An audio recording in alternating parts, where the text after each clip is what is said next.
Hey, everybody, this is George Andriopoulos, one of the executive producers of Peace, Love, and Bring a Bat from Launchpad 516 Studios. We just want to let you know that there was a technical issue during the recording of this interview, which caused a little bit of distortion on the sound from both Dave and Lily. We did our best to correct this issue, but there is, of course, distortion throughout the interview. We do implore you to please listen to this entire interview because this is a really good cause and we really want to help Lily. So please, we apologize for the technical issue, but please listen to this episode, support Lily, and spread the word. Thank you.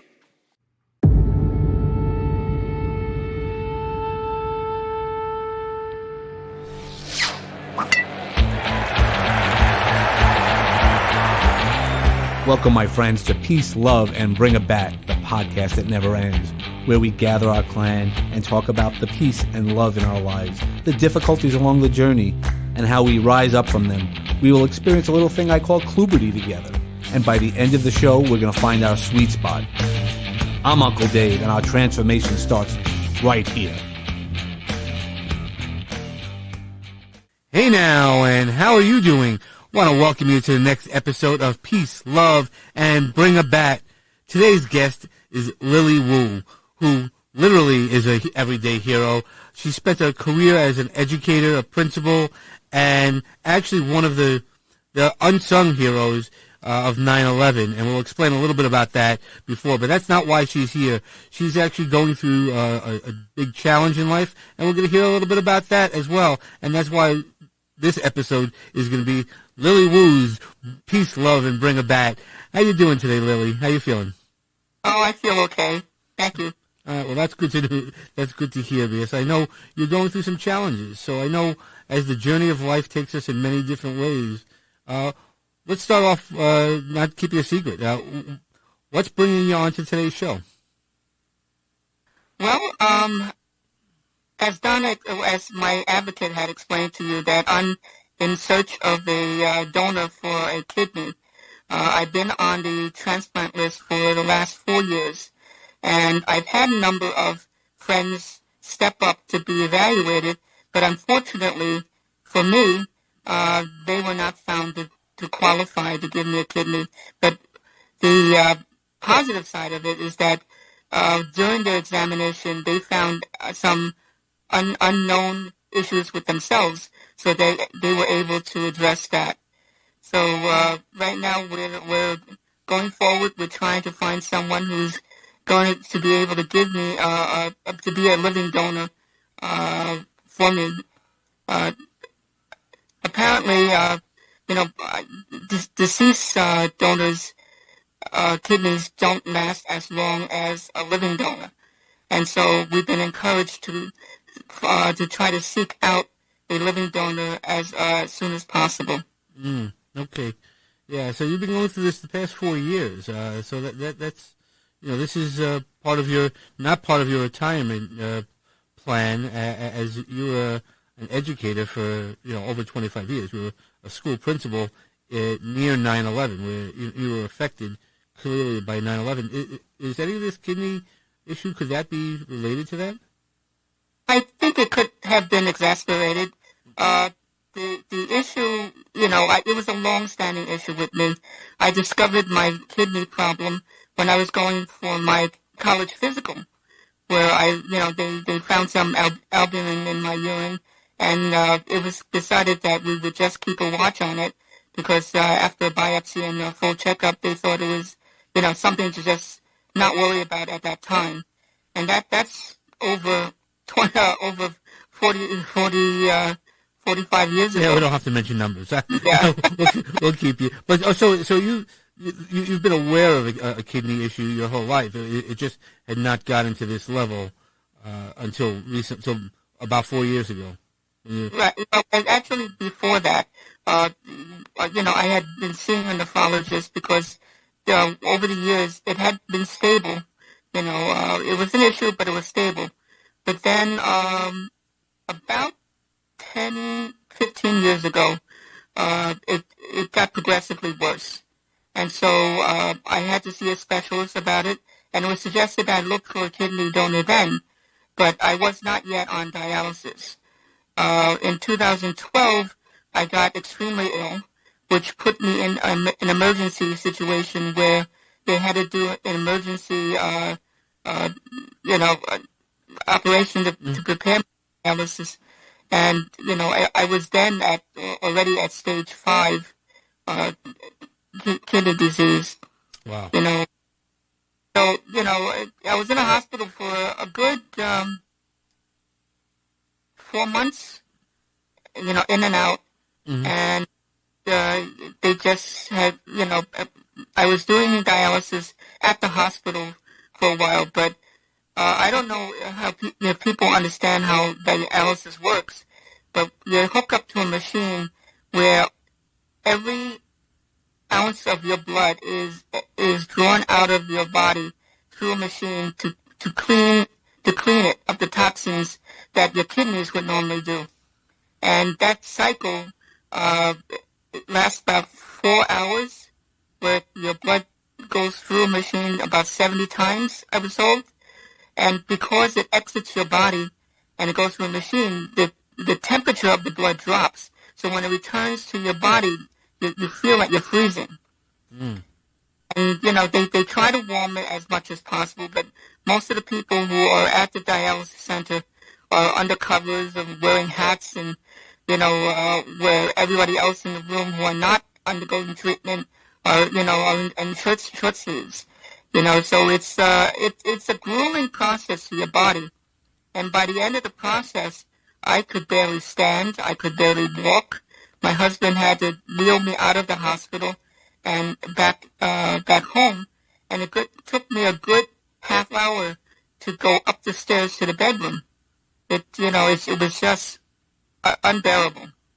And so it was decided that maybe it would be better for me to have home dialysis. So I'm undergoing home dialysis now, which is a day and night difference from having the dialysis done at the hospital.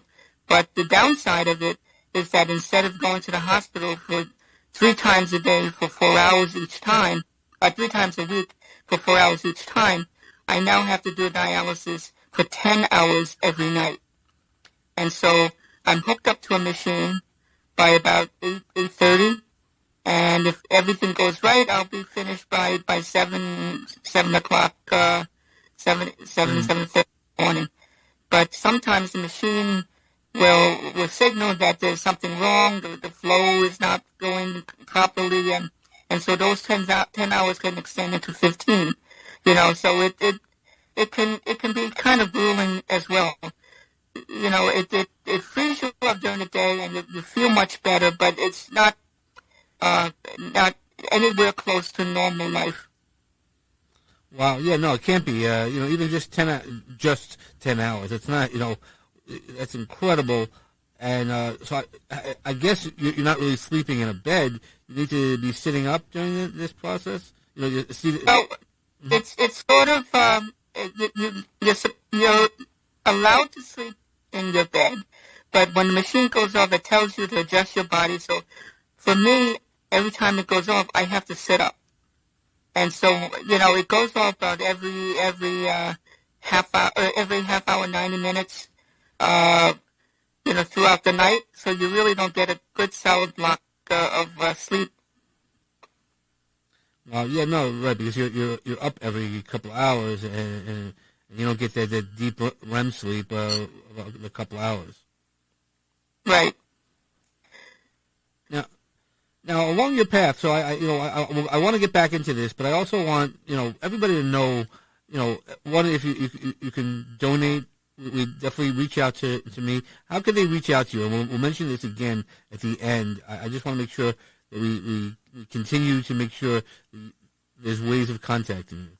What's the best way? Well, the best way is to go on the website that the National Kidney Registry had helped me set up, and I can give you that connection in a little while. I have it. So okay. If it's a DTM 646, you know, I'll put the link in the notes, so right. it'll be included.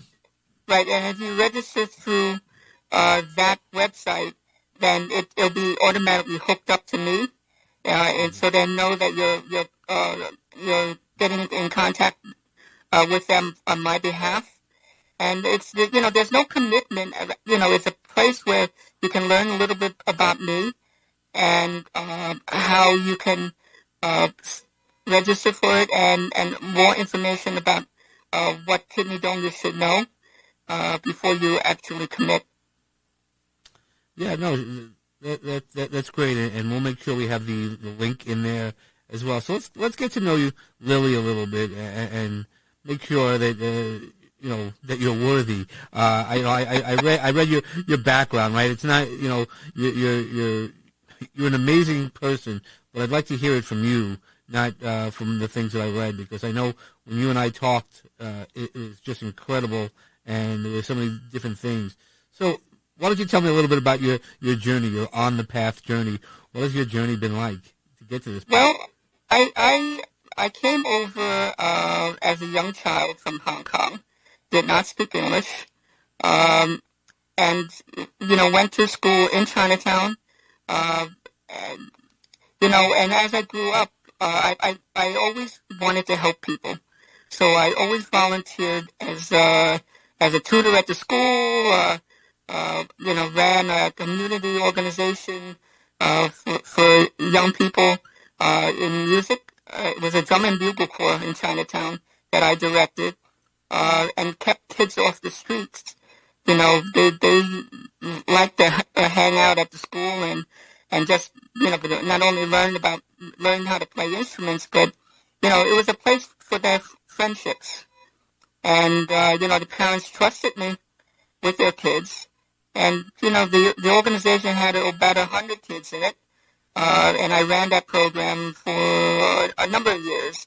I was a member as a kid in a drum corps. And then when I got older, I became the director.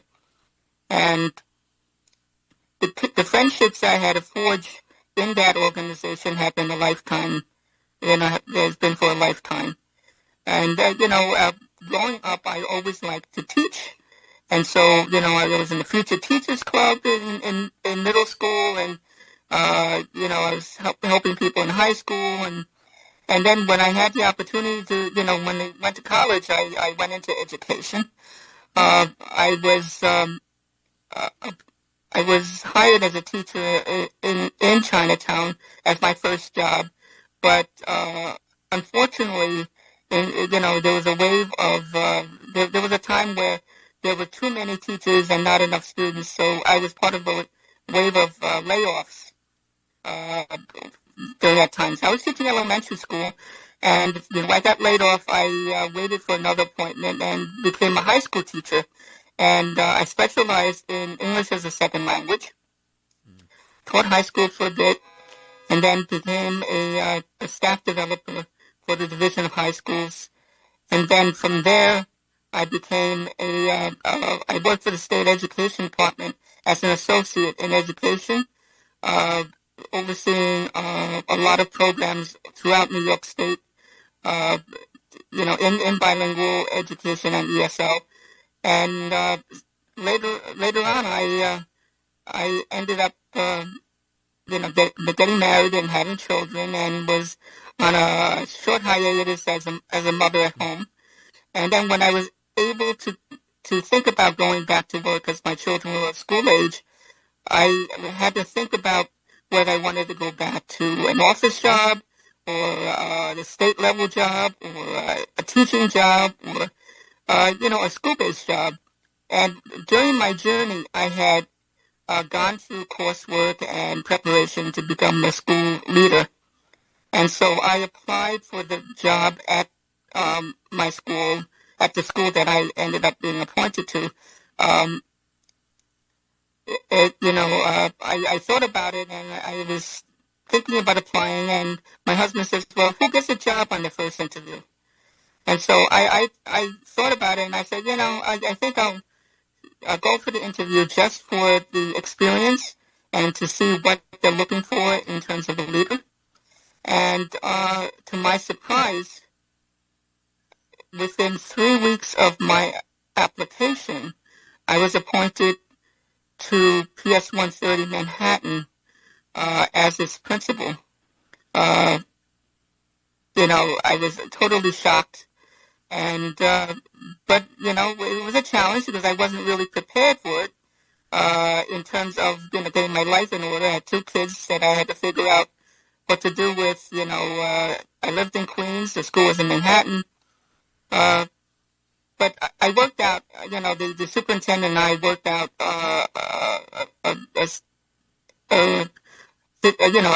You worked it out that you were able to do that, and so it was sort of like coming back home to absolutely, because absolutely. The public school was back into the Chinatown that's southern Manhattan part of town.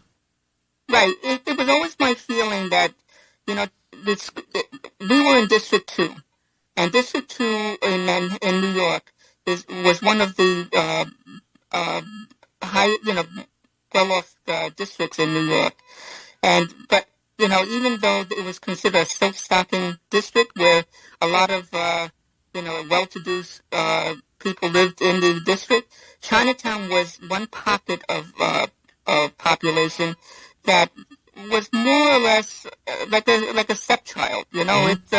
The schools in Chinatown were not as good or not highly rated regarded as the other schools in the district, and the more educated parents tried to leave this area to get or try their best to get into schools that were not that they were not zoned for, just to get away from the Chinatown schools.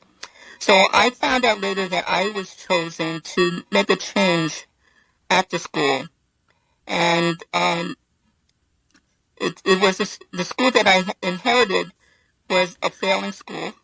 It was a school called it was a school in need of improvement, where it was one step away from state takeover. So it was a big challenge for someone who had not been in the school system for a while. I had done a number of other jobs, but I think the experience I had doing those other jobs actually enhanced my ability to do what I did at the school. Because over the 25 years I was its principal, I took it from being a failing school to being one of the highest rating schools in the country. Yeah, and I just want to make sure everybody knows that while you might not have gone through your whole career as a teacher, that when you got this job, you shifted this whole thing. I mean, I used to work in District 22 100 years ago in Brooklyn, but the section my mom taught in of District 22 was at Flatbush, and it was also like the schools weren't as ranked as some of the other schools. It was one of the well-ranked districts, but there's always the higher end and then the lower end. So you changed the whole perception of this school. You really did a complete shift on that. Yeah, and it wasn't easy. I was not the choice of the school. I was the choice of the superintendent. So there was a lot of things that I had to change, but it was not without resistance. Mm.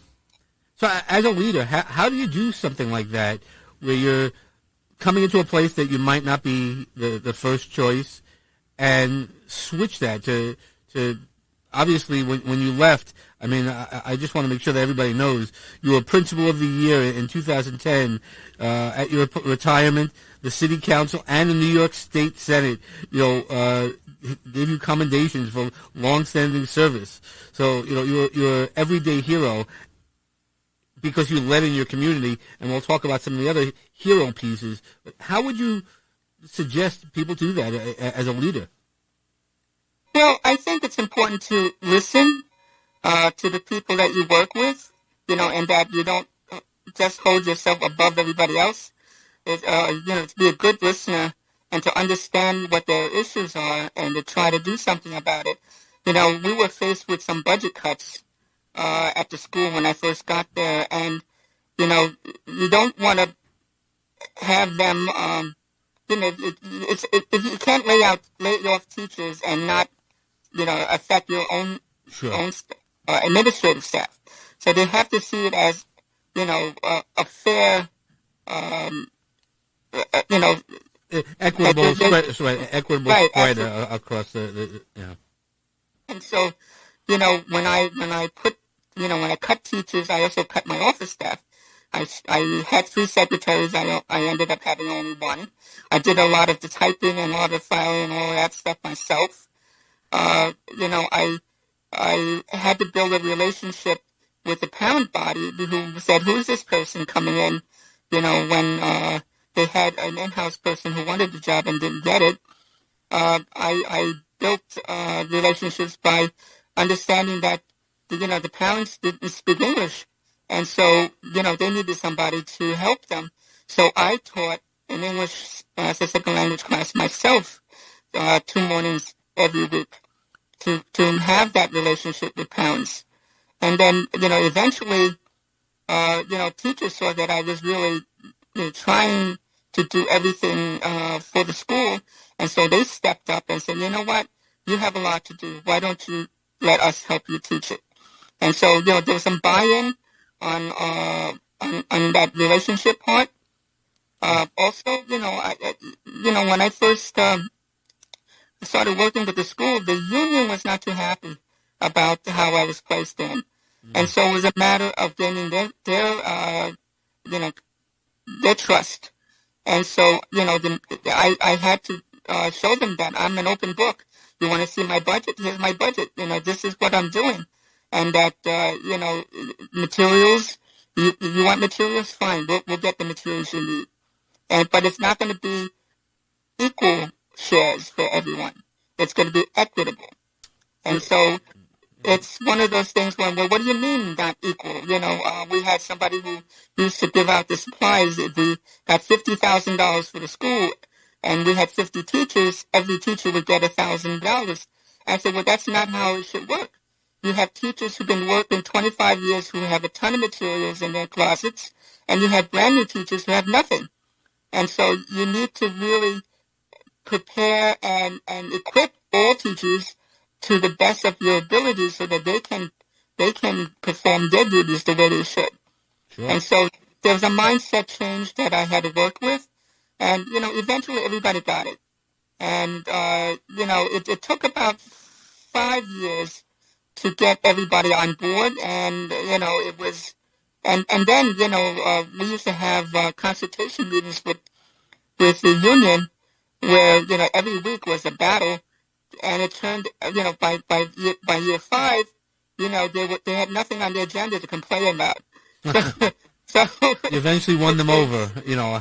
You eventually won them over.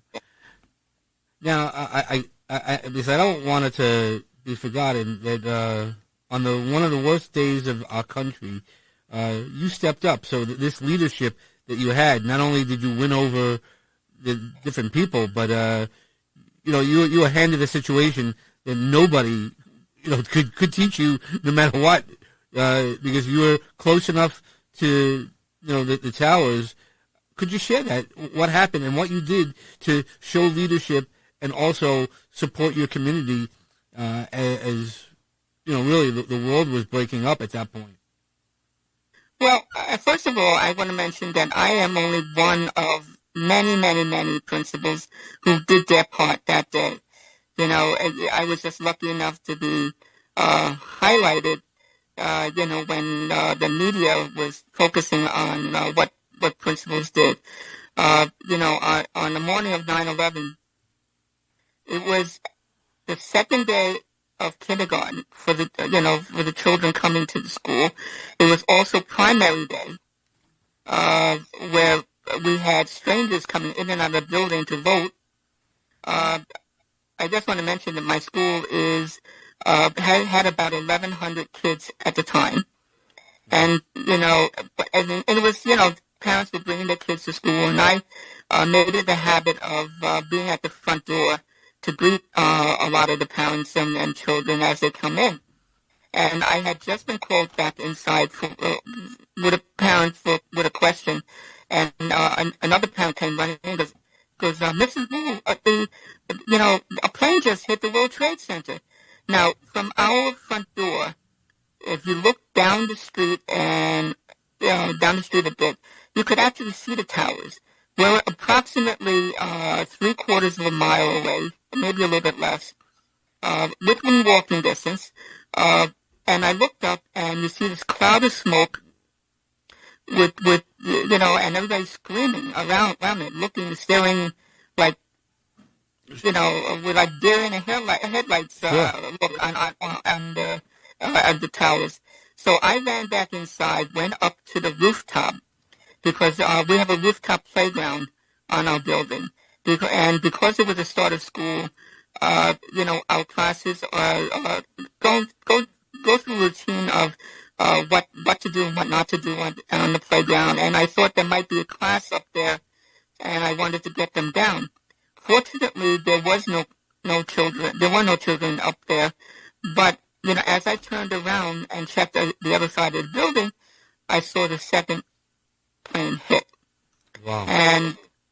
And so we rushed back downstairs, and by now, all hell broke loose in the main office, because the phones were ringing off the hook. Parents were coming in trying to get the kids, and all protocol of how we signed out kids and was out the window. So we had to figure out a quick way to release children to their guardians, because the communication in the area, like, was, the phones were down. They shut down So, whatever cell phones, and it right. wasn't as prevalent.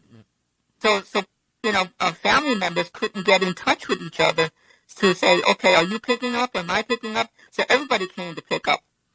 And so we had to make sure that we handed them over to the right people.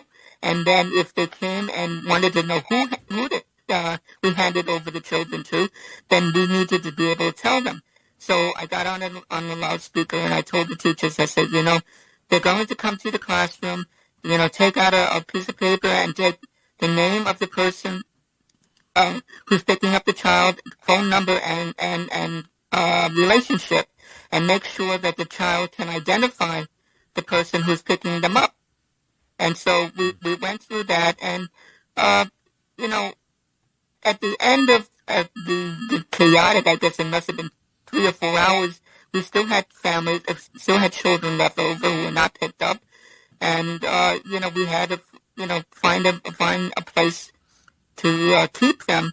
We also have teachers who were worried about their families. Sure. So whoever could leave or needed to leave sooner than the others were released. And so, it was a very chaotic couple of hours. And I would say by about 9, 10 o'clock, we still had a few families who had picked up the kids, tried to go home but couldn't, and then had returned to the school, just to find some shelter where they could stay. Sure. And so, the nurse and I and the custodial staff all stayed in, and by then there was, the dust had started coming into the building, and we found an area where it was the cleanest. We had to close all the windows and make sure that who we had was in a safe area. So most of them, I think there was only like 2 or 3 people who ended up not being able to connect, but some of the children weren't picked up to midnight. So it was, a very chaotic time. Yeah, no, I can't imagine what you went through, and you were making the rules up as you went along, because there were no rules. There was nothing to do, and you were in the middle of it, dealing with it, not only with your own expectations, living, as you said, because the school is, and, I love when you said you're not a hero, that there were so many other principals. There are, and even not under these circumstances, principals are heroes.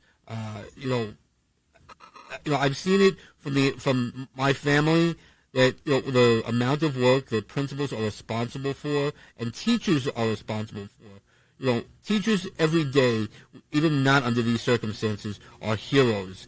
And just again, thank you for leading in that way. Well, on behalf of everyone else in my job, we thank you, and it really is appreciated when people say that they appreciate the work that principals and teachers do. You know, we were lucky to have been visited by President Bush about 3 weeks after the attack to show everyone throughout the world, you know, how resilient the United States is, and you know how teachers and school people are important in helping children, you know, recover from the trauma of the attack.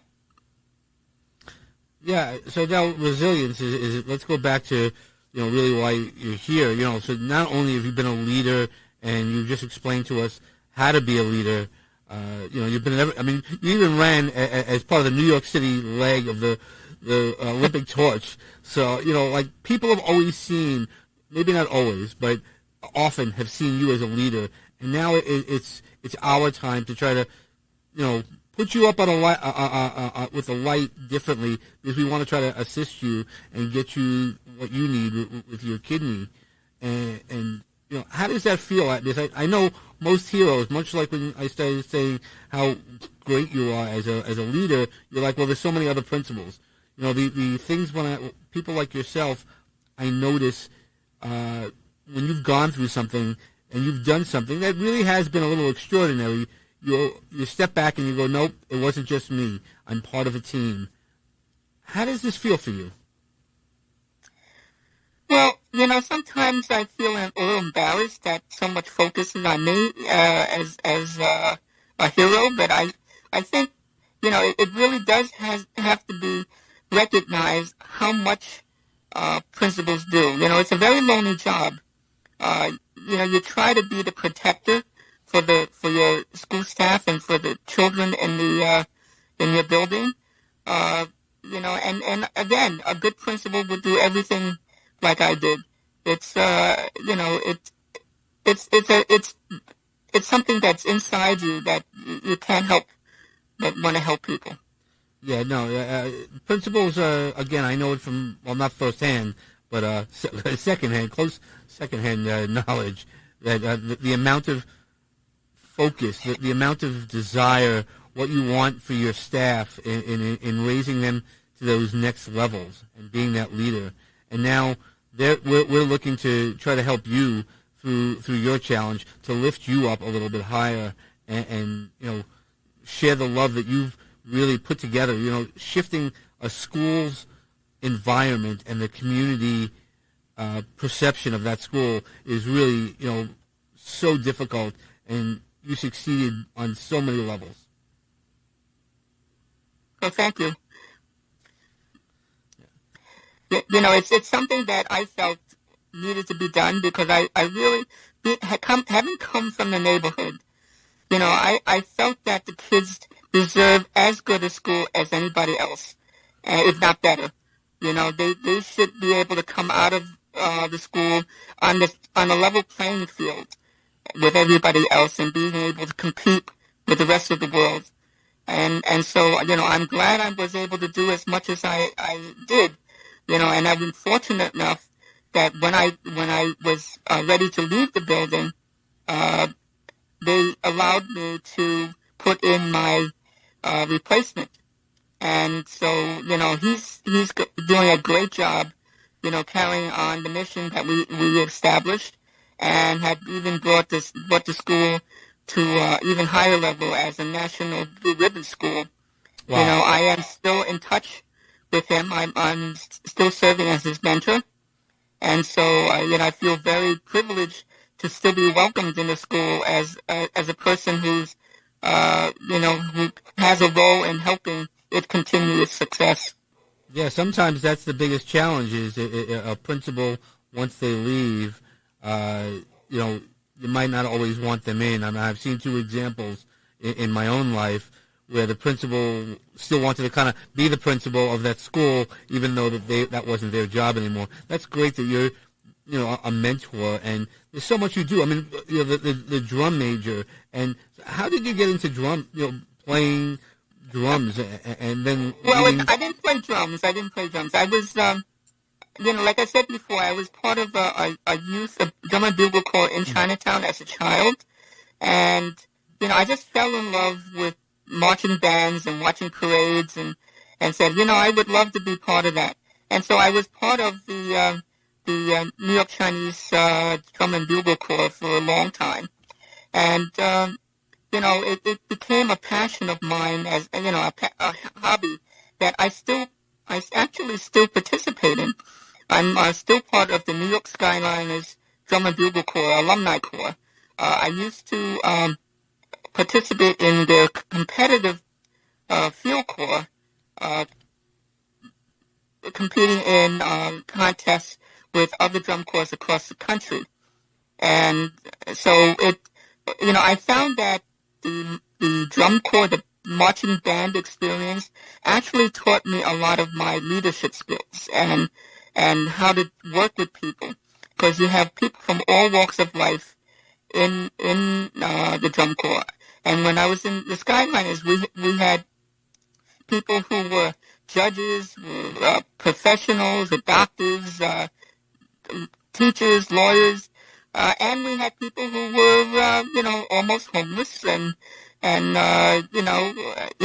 were struggling in life. But you learn to deal with every kind of person, and you learn how to work together as a team. And I think that helped me in looking at my situation at the school when I first took the job, that, how do I make this a cohesive team? Because when you do drum and bugle corps, it's when if you watch the marching bands at halftime on a football field, if you're in the wrong place at the wrong time, you're going to get killed by someone, who you should not be there, but, you're standing in my spot, and my daughter was, the first time I experienced was one of my daughters did that, and to see it live, you see it on TV and you're like, oh, okay, it is so incredible. You really have to pay attention or attend to see that live, and that's so incredible when that happens, because they really are a fine-tuned machine, and right. It's a great metaphor for everything else you do, or, as you said, a great example of how you learned your leadership. Right. And the thing is that, it also shows you discipline, and because I kept at this activity while I was principal. It was my escape on weekends where, I at first when I took the job, I was killing myself. I was working 24/7, 14 hours a day, and I was starting to feel burnt out. And so, I turned to this activity because it made me clear my head of the work stuff and focus on something else, and then come back with a clear head to deal with the work stuff, on Monday. It also made me understand the struggle that students have, because I really didn't consider myself a musician. I play a bugle, okay? So I really didn't consider myself a musician because I never had any formal music lessons. Learned everything by ear and by participating in the community, in the activity.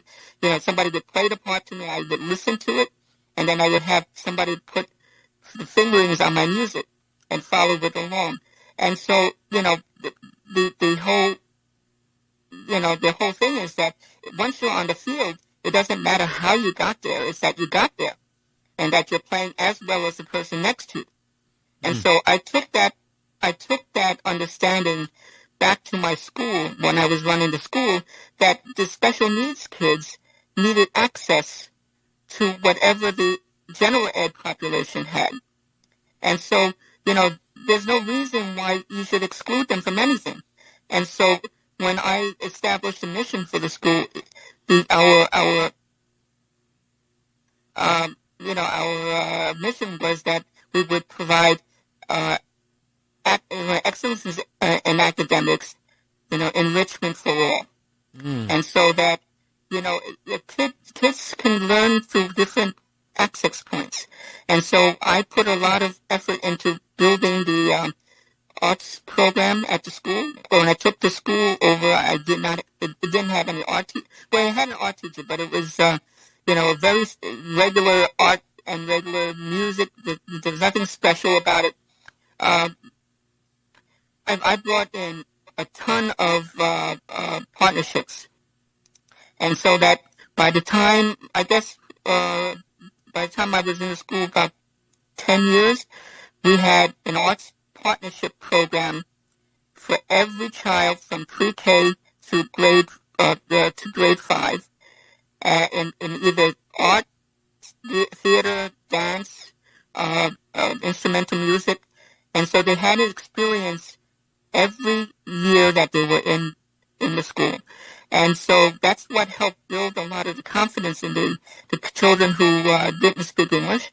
And they would, now learn English much better because, if you sing, you're learning songs and you're reading and you're learning a lot of things.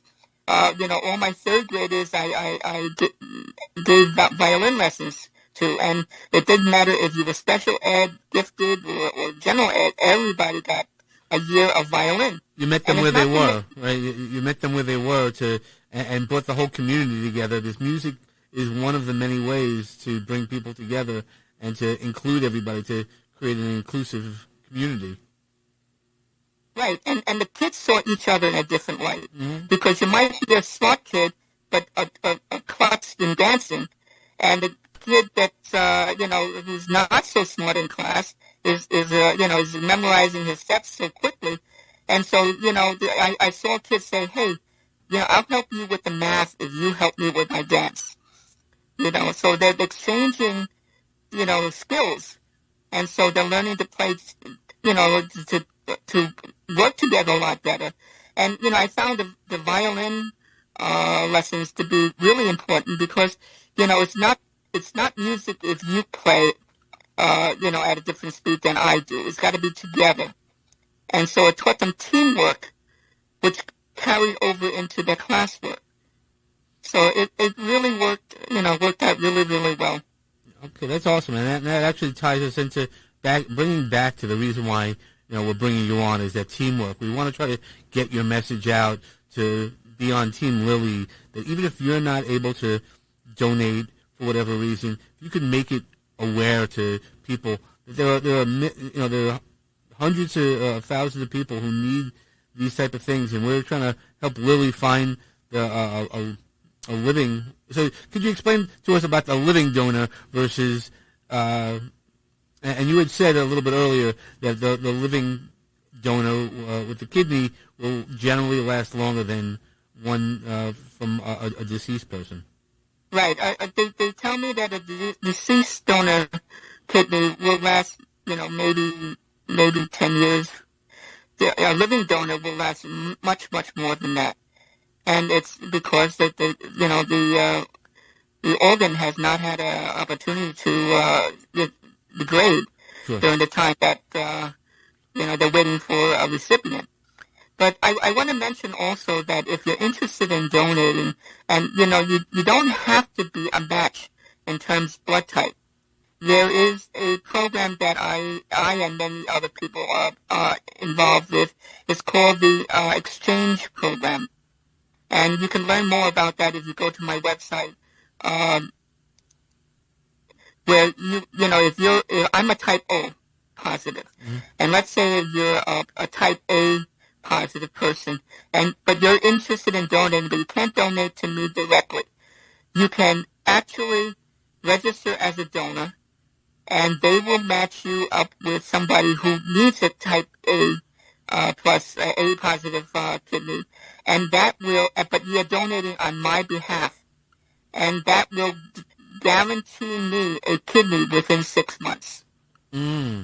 Okay. And so that's an important program that people should consider if they're serious about donating, but they are not a match for me. But that and this holds true for anybody who needs an organ. That if you donate to in this case the National Kidney Registry, they will match you up with someone who needs a kidney, and they will then put me on a priority list to receive a kidney within 6 months. Okay, that's great to know. So even if you're not, the same blood type, that it will also help Lily. That if you're really considering to do this, this is a great way to not only help two people, which is an awesome gift. Now, do you know if there's an age limit? Because I know with I can't think of the type of donations. If there's an age limit, because I'm going to have a future guest who the blood platelets to bone marrow transplant. So I've been told that there's an age. So if you're under 40, it's okay. But once you hit 40, they start having more limitations, and the older you get, you're more limited. I'm not aware of any age limitation other than health concerns. Sure. They will, they go through a very thorough examination.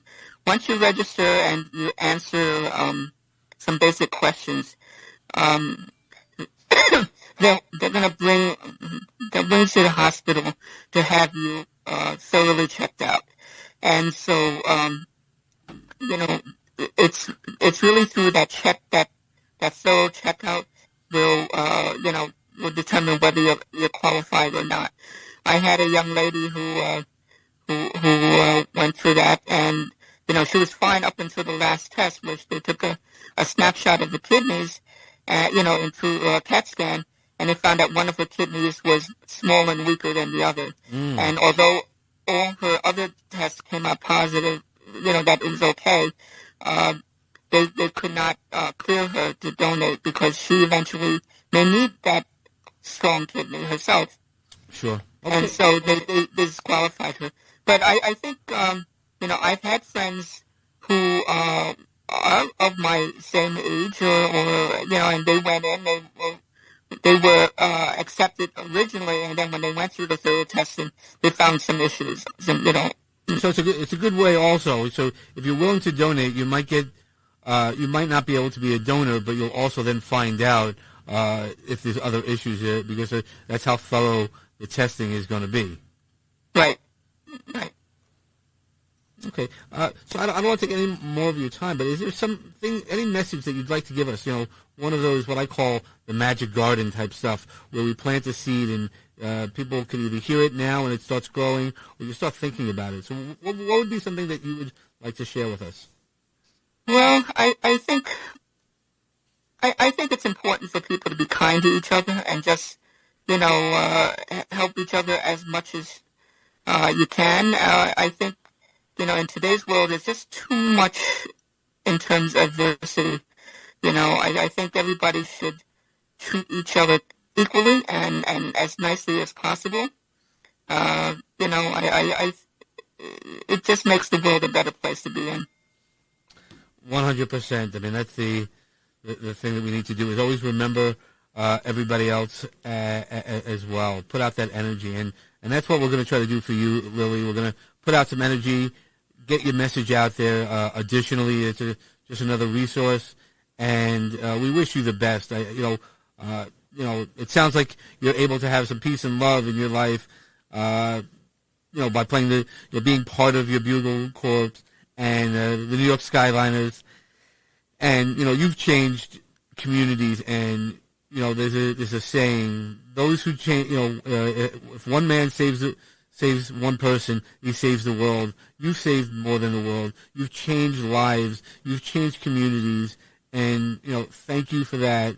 And we wish you the best, and you and I will keep in touch, and we'll be able to then figure out, just keep pushing it. I'll keep that message going out there and talking to people about it. Well, I want to thank you very much, David, for your help in getting the word out. I appreciate it very much. Well, you're welcome.